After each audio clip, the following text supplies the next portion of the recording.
પંચમહાલ જિલ્લાના હાલોલ તાલુકામાં આવેલ વાવડી પ્રાથમિક શાળામાં તાલુકા ઉપપ્રમુખની ઉપસ્થિતિમાં શાળા પ્રવેશ મહોત્સવ ઉજવાયો હતો. હાલોલ તાલુકામાં આવેલી વાવડી પ્રાથમિક શાળામાં દર વર્ષની જેમ આ વર્ષે પણ શાળા પ્રવેશ મહોત્સવ ઉજવાયો હતો. શાળા પ્રવેશ મહોત્સવની દીપ પ્રગટાવીને શરૂઆત કરવામાં આવી હતી. શાળાના વિદ્યાર્થીઓ દ્વારા સ્વાગત ગીત રજૂ કરવામાં આવ્યું હતું. શાળા પ્રવેશ મહોત્સવમાં આવેલા બાળકોને તિલક કરીને પ્રવેશ આપવામાં આવ્યો હતો. શાળામાં ગામના વાલીઓ તેમજ બહેનો મોટી સંખ્યામાં ઉપસ્થિત રહ્યા હતા. તો હાલોલ તાલુકાના ઉપપ્રમુખ નીરુબેન પણ ઉપસ્થિત રહ્યા હતા. તો શાળા પ્રવેશ મહોત્સવમાં વૃક્ષારોપણ કાર્યક્રમ પણ કરવામાં આવ્યું હતું. શાળામાં વાલી મીટિંગમાં તાલુકામાંથી આવેલા સાહેબ દ્વારા વાવડી પ્રાથમિક શાળાનું રિઝલ્ટ સારું આવતા રાજ્યમાં પણ નોંધ લેવામાં આવી હોવાનું જણાવ્યું હતું, જેને પગલે વાલીઓમાં ખુશી જોવા મળી આવી હતી.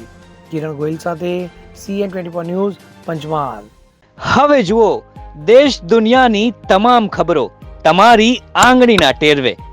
ઉઠાવો મોબાઈલ અને Google Play Store પરથી ડાઉનલોડ કરો અમારી CN24 ન્યૂઝ મોબાઈલ એપ.